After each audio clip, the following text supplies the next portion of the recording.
Bonjour à tous. Si jamais je parle pas assez fort dans le fond, faites-moi signe. J'essaierai de parler un petit peu plus fort. Donc, je m'appelle Javan et aujourd'hui, je vais vous parler d'une super app que j'ai sortie qui s'appelle Super App. Alors, cette app, elle est super, comme son nom l'indique, et donc son but, c'est juste d'afficher des infos sur certains points d'intérêt. Donc, elle affiche une carte. Et vous avez accès à des infos de certains points d'intérêt. J'ai vraiment tout mis dans cette app. Et donc, je vise le million d'utilisateurs quotidiens. Donc, pour ça, elle est gratuite. Parce que j'ai de grandes ambitions pour cette app. Mais comme j'ai dit, j'ai tout mis dedans. Donc, il faut que je gagne un petit peu d'argent. Donc, j'ai fait un seul in-app pour Chase. Donc, pour 100 €, vous pouvez, si vous avez acheté cette in-app, toucher la carte et ajouter un POI de votre choix. Donc j'ai fait cette app en 2 jours et donc je l'ai mis sur Google Play. Et donc voilà, à moi le monde de la technologie, accueillez Super App. Et quand je dis bonjour le monde, en fait je me trompe un petit peu. Je me suis aperçu quand je regarde quand je regarde sur la console Google Play Store, que mon app, elle n'est pas du tout téléchargée ou très peu téléchargée en Chine. Et donc j'ai commencé à enquêter, à regarder pourquoi les Chinois ne voulaient pas de cette super app. Et donc voilà les résultats de cette enquête. Alors tout d'abord, qu'est-ce que la Chine ? La Chine, c'est un immense pays peuplé de presque 1,4 milliard d'habitants, de Chinois. Et c'est un pays avec une culture très marquée et un gouvernement qui l'est aussi. Et c'est un pays vraiment, c'est pas un pays parmi d'autres, c'est vraiment un pays à part des autres. C'est un pays à part du reste du monde. Je ne sais pas si vous avez déjà été en Chine, mais si vous avez utilisé Internet là-bas, vous vous rendez compte que c'est vraiment un Internet différent. Et ça, le fait que ce soit un Internet qui puisse être considéré comme différent, c'est à cause de The Great Firewall. Donc The Great Firewall, c'est un projet du gouvernement chinois qui permet de censurer Internet et de surveiller les utilisateurs. Alors, et cette censure, elle s'exerce sur pas mal de services que nous, reste du monde, on a l'habitude d'utiliser. Voire même des services auxquels on est drogué. Je pense notamment aux réseaux sociaux comme Facebook, Twitter, WhatsApp, aux fournisseurs de contenu comme YouTube, mais aux médias aussi comme la BBC, Le Monde. Et si jamais vous avez déjà été en Chine pour travailler, vous vous serez vite rendu compte que Google s'est bloqué aussi. Quand on travaille, avoir Google bloqué, c'est plutôt emmerdant. Heureusement, Stack Overflow n'est pas bloqué en Chine, donc on peut quand même travailler. Et donc là, vous vous demandez sûrement, mais comment ils font sans Facebook, Twitter Alors, la Chine, c'est pas... les gens ne parlent pas entre eux, ne font pas des vraies activités dans le monde, non, ils sont aussi perdus que nous. C'est juste qu'ils ont une alternative à chacun des services que j'ai cités précédemment. Ils ont une alternative sino-chinoise.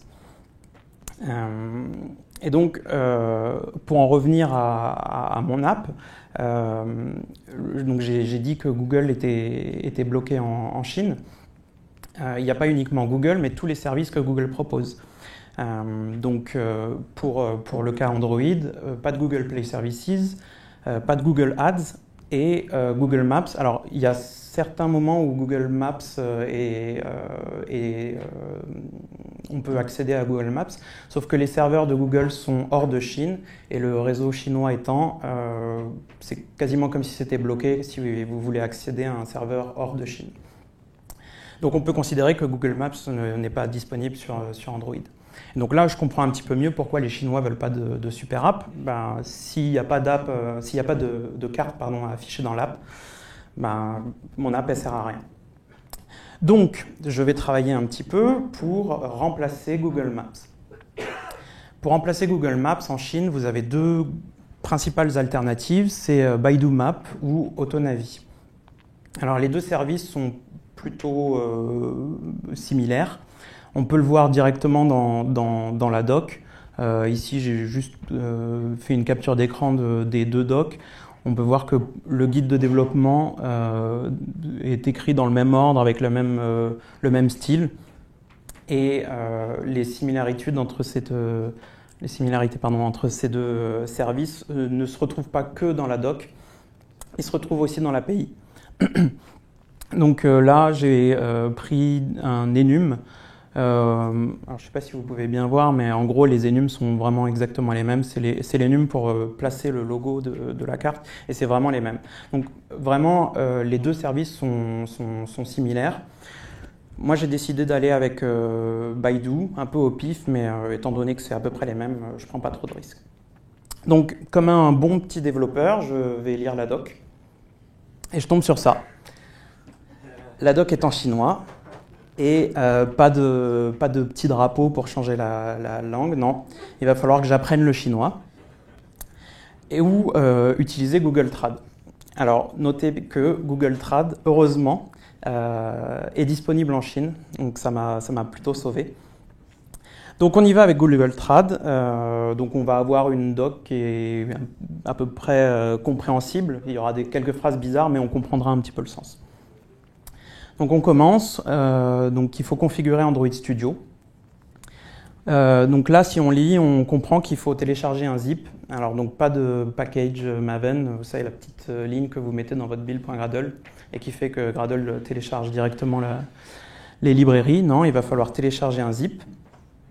Donc on y va, on télécharge ce zip, on tombe sur un site en chinois bien sûr, et là c'est des images. Et les images, Google Trad, il ne sait pas le faire. Donc heureusement, si vous passez votre souris en surbrillance, ici on peut le voir, vous avez la traduction. Merci. Donc quand on arrive sur la page, il y a 5 packages, 5 parties du SDK qui sont pré-cochées. Nous, on va seulement s'intéresser à 2. Celle-là qui est au milieu, c'est le SDK principal. Et celle du bas, c'est des calculs ou des conversions de coordonnées. J'expliquerai après pourquoi on en a besoin. Donc on va partir sur ces deux-là. Pareil pour les boutons, pas de traduction, mais quand vous passez votre souris, vous avez la traduction, et c'est celui-là le premier qu'il faut utiliser pour télécharger le zip. Une fois qu'on a le zip, on suit la documentation, c'est plutôt simple. Il faut mettre le .jar qui est dans le zip dans le dossier libs et mettre les fichiers .so dans src main jnelibs. Ensuite, on ajoute à notre build.gradle le srcdir. On dit d'utiliser le .jar et on passe au manifeste. On ajoute plein de permissions, mais bon, pour de la carte, on peut comprendre. Ensuite, pareil, toujours dans le manifeste, on ajoute la clé d'API Baidu. Et ça, on y viendra plus tard. Pour l'instant, c'est une string vide. Dernière chose à faire, il faut overrider l'application, ou en tout cas appeler cette ligne-là SDK Initializer avant d'appeler tout ce qui concerne Baidu. Donc le mieux, ce qui préconise, c'est de le mettre dans l'application. Bon, maintenant on a fait ça, on va pouvoir utiliser un objet qui s'appelle MapView. Et cet objet, on va pouvoir le déclarer dans nos XML si on veut, ou l'utiliser dans notre code. Donc moi j'ai utilisé MapView dans mon XML, je le récupère dans mon onCreate. J'utilise .map pour récupérer l'objet map, et cet objet Baidu Map, c'est celui qu'on va utiliser pour customiser notre map. Donc on va pouvoir, vraiment comme on peut le faire avec Google Maps, zoomer, afficher des marqueurs, afficher des magasins, dessiner dessus même. Enfin, vous pouvez vraiment faire tout ce que Google Maps vous permet. Juste noter pour les vues, vous avez, comme dans Maps, une vue satellite, une vue de carte. Vous n'avez pas de vue hybride. À la place, vous avez un enum qui s'appelle None et qui affiche une carte blanche. Il faut bien penser à binder le cycle de vie de la vue au cycle de vie de l'activité. Et une fois qu'on a fait ça, on peut lancer l'appli et on tombe sur ça. Alors ça, bon, on est des développeurs, on connaît un peu, surtout qu'il y a un log en plus qui le dit, c'est qu'on n'a pas rentré d'API key. Donc on retourne dans la doc et on essaie de trouver comment créer une API key. Ça nous emmène sur cette jolie page avec un joli petit ourson extraterrestre, tout mignon. Profitez bien du bonheur qu'il vous apporte parce que ça ne va pas durer. Donc on clique sur « Inscrivez-vous maintenant » et on arrive sur cette page. Forcément en chinois. Donc on voit qu'il nous faut un nom, un numéro de téléphone, un mot de passe, un code de vérification, accepter les CGU. Donc on y va, on remplit. Là, j'ai rempli mon nom et ensuite quand je passe au numéro de téléphone, j'ai un petit indice à droite qui me dit qu'il me faut un numéro chinois.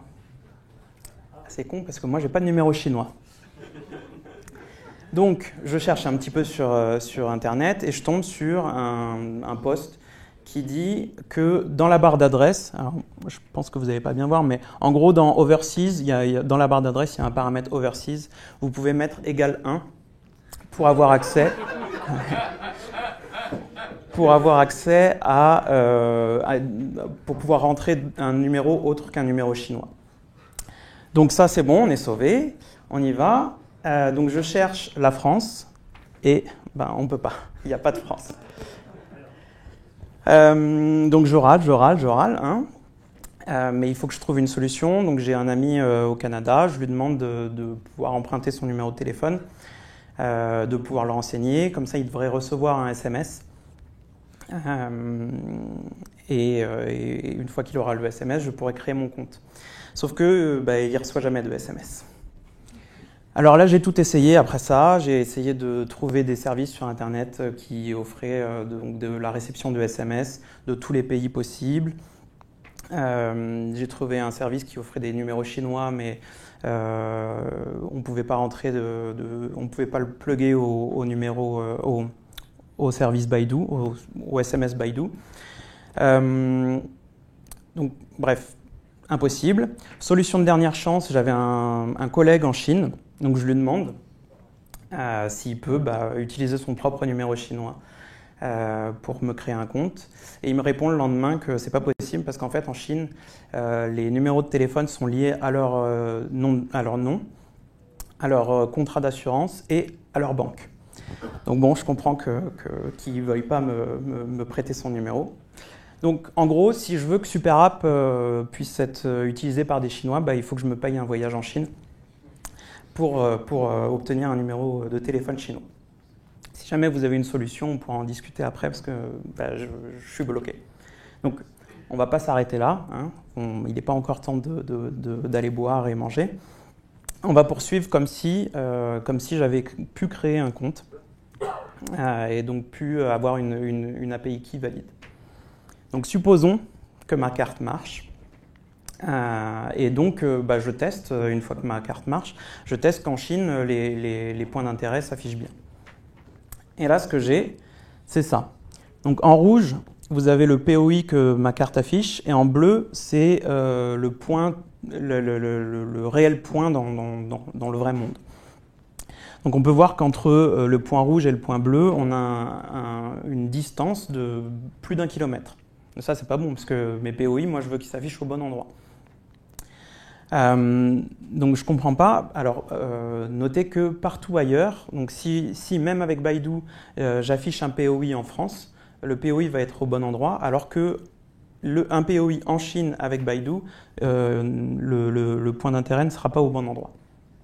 Donc je cherche un petit peu ce qui se passe, je me renseigne, et en fait il s'avère que la Chine n'utilise pas des coordonnées GPS. Elle n'utilise pas le même standard que le reste du monde. Alors, les positions GPS, c'est un standard qui s'appelle le WCJ84. Et la Chine, elle, pour des raisons de sécurité, elle utilise des positions en GCJ02, qui sont en fait un offset non linéaire des positions GPS. Donc c'est pas comme si, je sais pas, la position chinoise par rapport à la position GPS, elle est toujours à 700 mètres au sud et 800 mètres à l'est. Non, ça marche pas comme ça. Un peu partout en Chine, vous n'aurez pas du tout le même décalage, mais vous aurez un décalage. Et en plus de ça, j'apprends que Baidu, il a lui-même son propre standard basé sur les positions chinoises.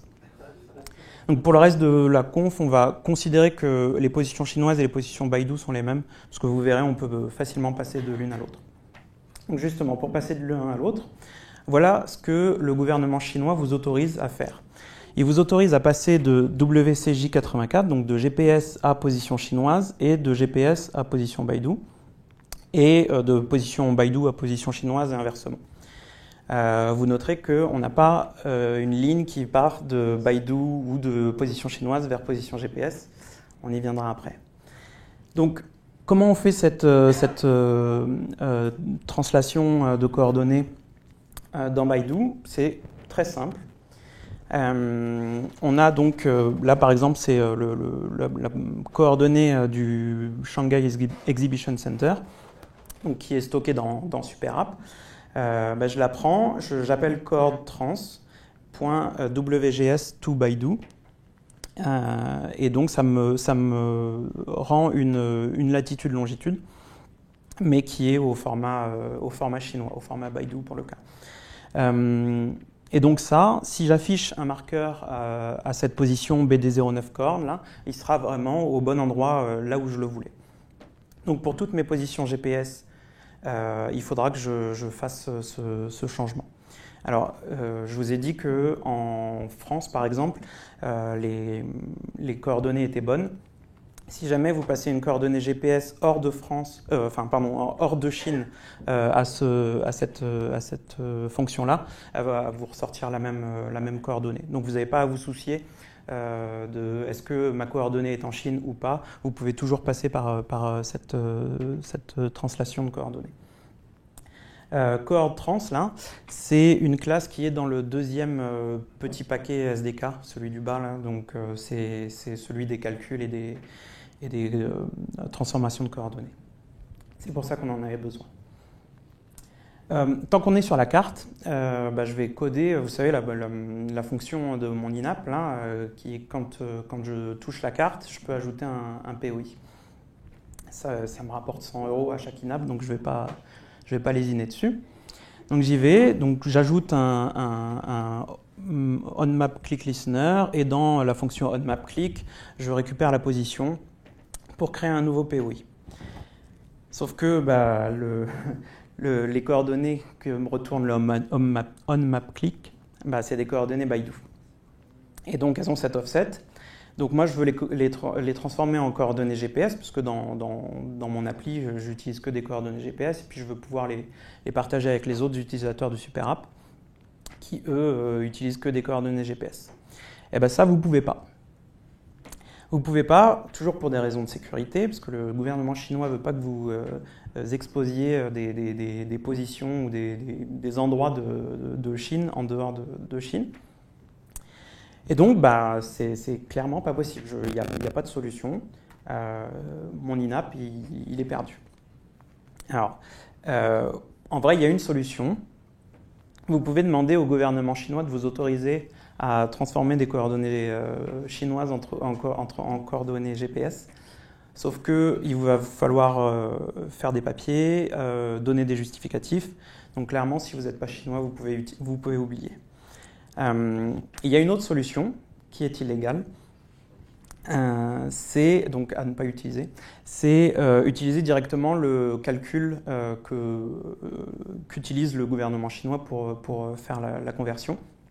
Ce calcul, il est disponible sur Internet parce qu'il a fuité il y a quelques années. Donc il y a un compte GitHub avec ce calcul dans tous les langages possibles.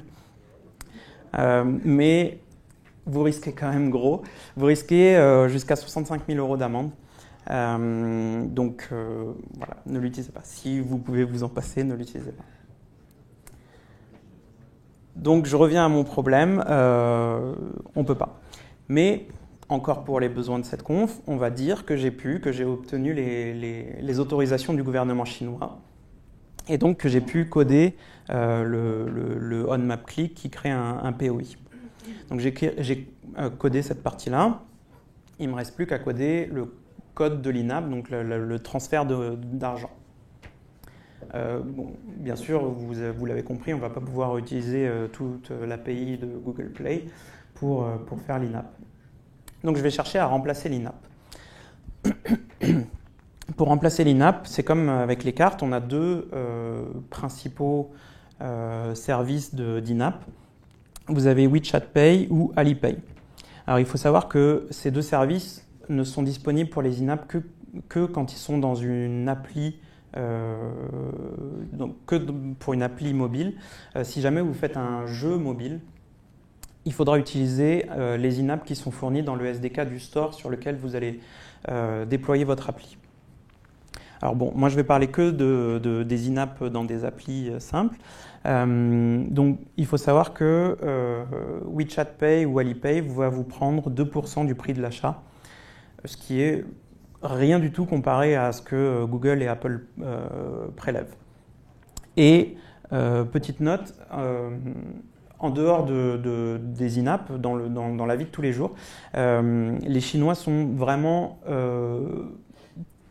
des très grands utilisateurs de ces services, WeChat Pay et Alipay. Dans une étude de 2017, seulement 10% des Chinois déclaraient préférer payer en carte ou en cash plutôt que d'utiliser WeChat Pay ou Alipay. Donc c'est vraiment quelque chose qu'ils sont habitués à faire et c'est dans leurs habitudes. Donc vraiment là, vous maximisez les chances d'avoir des INAP. Donc pour les cartes, je vais partir sur un des deux. Alors quand j'étais en Chine, moi j'ai vu beaucoup de gens utiliser WeChat Pay, donc je vais plutôt partir sur WeChat Pay. Donc on y va. Les problèmes, la doc est en chinois, mais bon ça maintenant on est habitué, on comprend quasiment le chinois. Il faut créer un compte développeur, forcément avec un numéro chinois. Mais bon, j'en ai eu un pour créer ma carte, donc on va dire que j'en ai un pour créer les INAP. Par contre, il faut un Business Registration Document.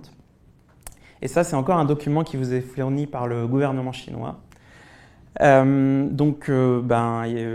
Pour avoir des INAP dans votre app, il va falloir ouvrir une succursale en Chine et avoir des partenaires chinois. J'ai pas d'autre solution.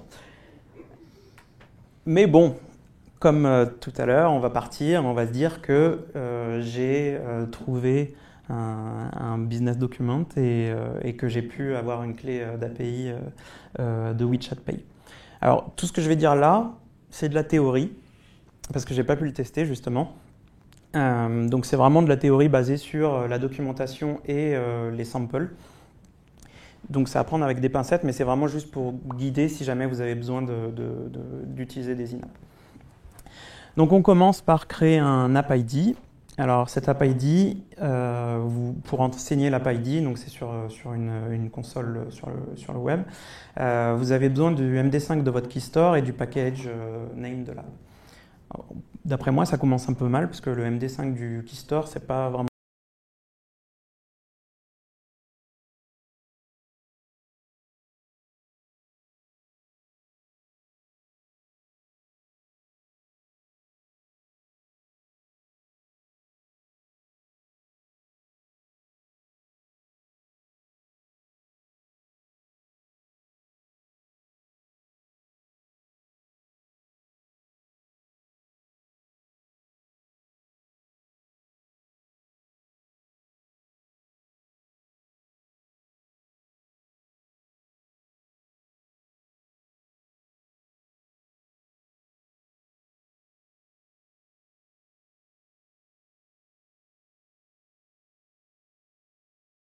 pré-paiement.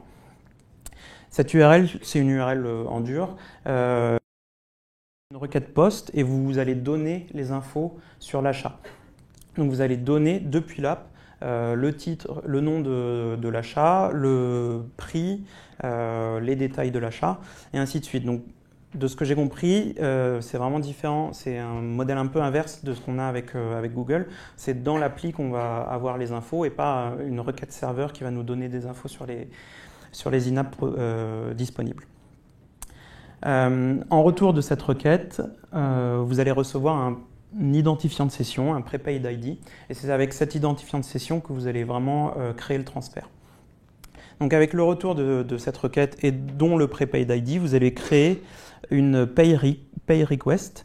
Vous allez renseigner des noms, des infos donc, sur cette requête en fonction de ce que le serveur vous a donné. Donc c'est un JSON que vous recevez du serveur et donc vous remplissez cette requête. Et ensuite vous appelez api.sendRequest. Et là, je ne sais pas trop ce que ça fait, mais j'imagine que ça doit ouvrir l'appli WeChat pour vous demander de payer.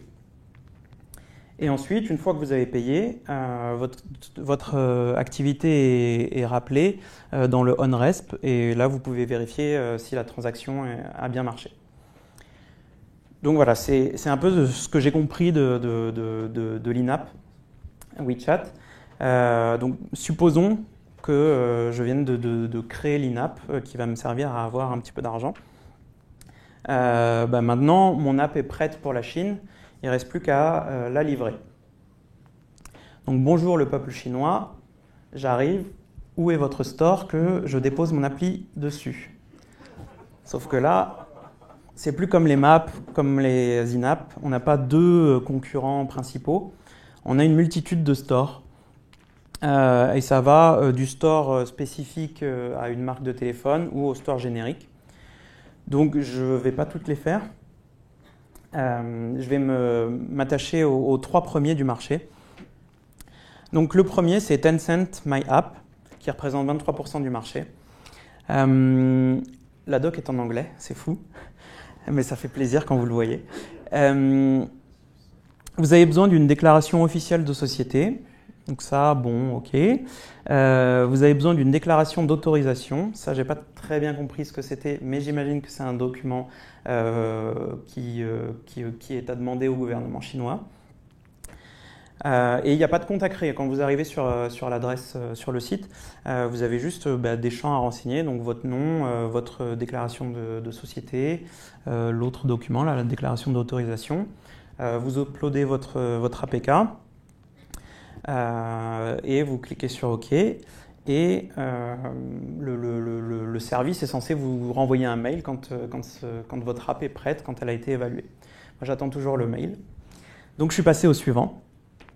360 Mobile Assistant, qui représente 14% du marché. La doc est en chinois.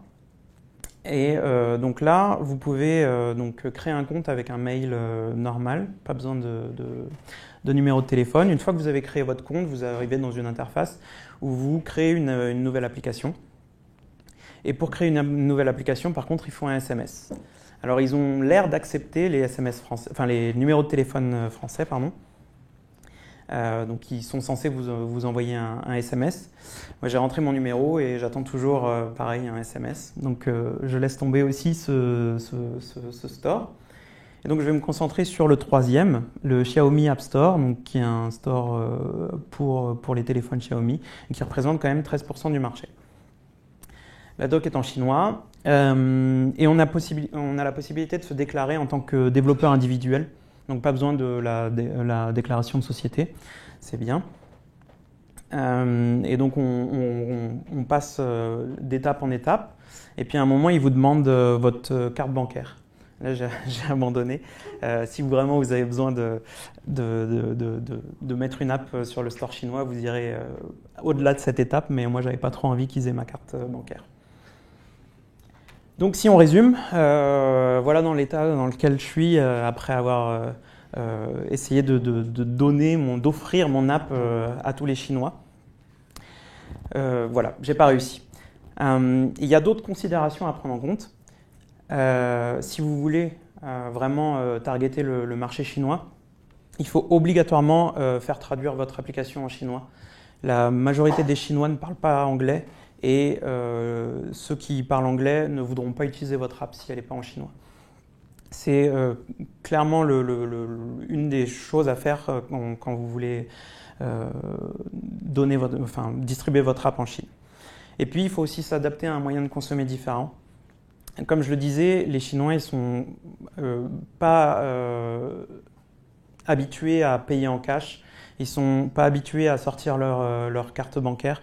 Ils ont vraiment plein de moyens et plein de services pour gérer les échanges d'argent. Et donc, il faut prendre en compte ça dans votre app.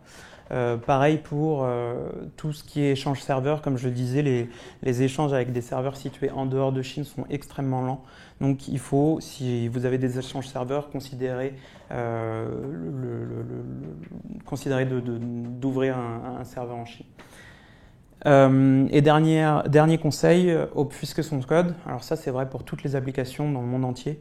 C'est un petit peu plus vrai en Chine parce que justement, vous avez cette diversité de stores et vous ne contrôlez pas vraiment ce qu'il y a derrière. Les stores, ils ont souvent une API web ou un portail web et les apps sont téléchargeables, les APK sont téléchargeables directement depuis le web.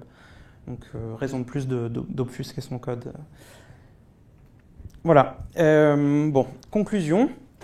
Alors, je vais un peu vous expliquer pourquoi j'ai fait cette présentation.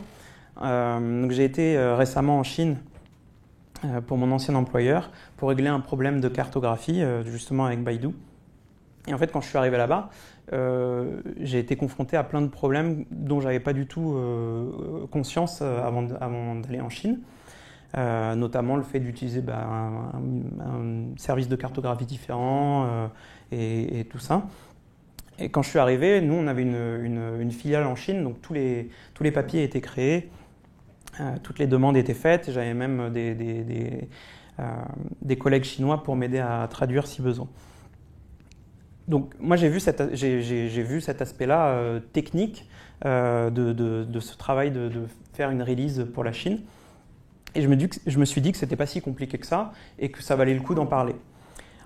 En fait, quand je suis revenu, donc que j'ai proposé cette conférence et que j'ai commencé à bosser dessus, je me suis rendu compte de tous les problèmes non techniques, juste administratifs, liés au fait de distribuer son app en Chine.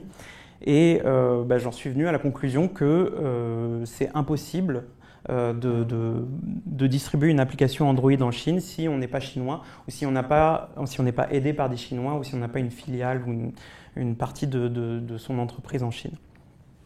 Donc voilà, je suis désolé de cette conclusion, j'aurais aimé apporter un message un peu plus positif, mais c'est le cas. Donc voilà.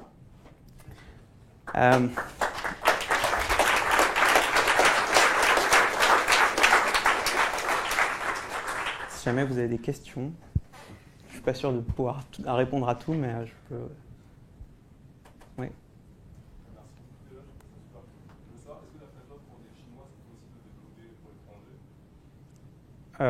Oui, d'après moi, oui, il y a pas mal de... Pardon, la question c'était, est-ce qu'il est possible pour des Chinois de développer pour l'étranger, pour le reste du monde? Non, je pense qu'il n'y a vraiment pas de problème pour des Chinois à créer un compte développeur Android, il n'y a pas de problème.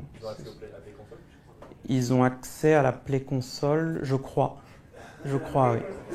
Et surtout, ils sont habitués à utiliser des VPN, en tout cas pour les plus techniques d'entre eux. Oui. Sans VPN, tu n'as pas accès à la doc, je crois, Android. Alors, sans VPN, tu n'as pas accès à la doc. C'est possible, parce que c'est sur un serveur Google. Et il faut noter aussi que OpenVPN, la plupart des VPN sont basés sur OpenVPN. OpenVPN est bloqué en Chine. Donc, c'est même difficile d'avoir un VPN en Chine. Oui. Il n'y avait pas le Play Store tout à l'heure, il n'y est pas. Il n'y avait pas le Play Store? Non, le Play Store n'y est pas. C'est des serveurs de Google, donc c'est bloqué en Chine. Ah oui. Oui. Est-ce qu'il y a même problème pour l'App Store?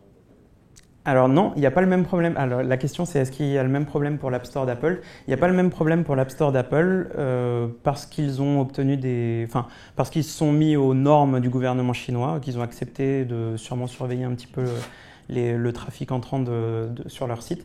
Et donc il n'y a pas le problème sur l'App Store. L'App Store peut utiliser, enfin les utilisateurs d'iPhone peuvent utiliser l'App Store. C'est pareil pour le service de carte d'Apple. Il est disponible et il marche en Chine.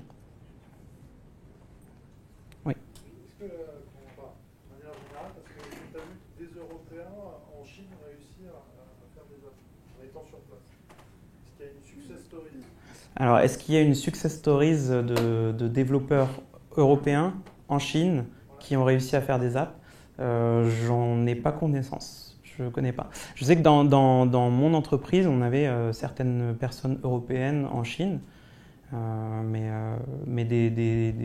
vraiment une équipe européenne en Chine, je ne connais pas. Je ne peux pas répondre à cette question.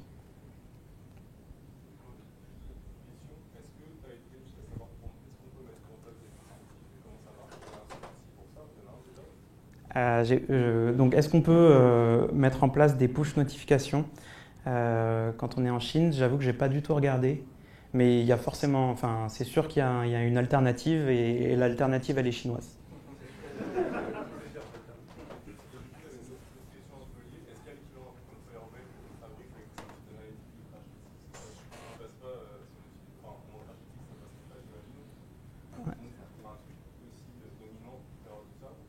Donc, est-ce qu'il y a un équivalent à Crashlytics ou d'Analytics en Chine?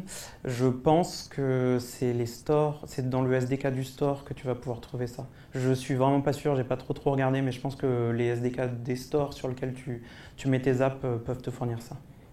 Et donc du coup, les grosses apps, les Baidu et compagnie, se mettent sur tous les stores chinois du monde? Donc, est-ce que les applications chinoises se mettent sur tous les stores chinois? La réponse est oui, sauf peut-être les plus petits, parce que tu peux pas te déployer sur tout. Mais oui, tu es obligé de supporter. Si tu veux vraiment toucher toute la population, tu es obligé d'aller sur tous les stores chinois. Tu peux te limiter aux, disons, 10 premiers, mais tu es obligé de faire cette action de déployer ton app sur tous les stores. T'en as qui mettent un APK et qui disent juste télécharger l'APK à la force. Alors j'ai vu, donc est-ce que des gens mettent un APK à dispo et puis comme ça les stores les récupèrent, c'est ça ta question? Les utilisateurs directement. Ouais. J'ai vu beaucoup de posts qui disaient ouais, je me suis aperçu que mon APK était dispo en Chine sans que je le sache. Donc oui, je pense qu'il y a pas mal d'utilisateurs qui mettent eux-mêmes les APK sur les stores. Est-ce que tu as tenté de publier ton application en Corée du Nord? Déjà, j'ai pleuré avec la Chine, alors j'ai pas tenté la Corée du Nord, non. Ça peut faire l'objet d'une prochaine présentation. Non, ouais. Pas d'autres questions? Ok, je vous remercie et j'en profite juste pour vous dire.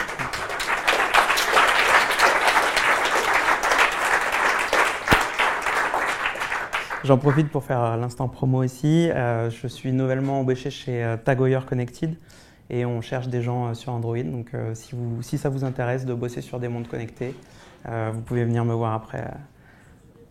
Les montres? Ouais, les montres. Merci.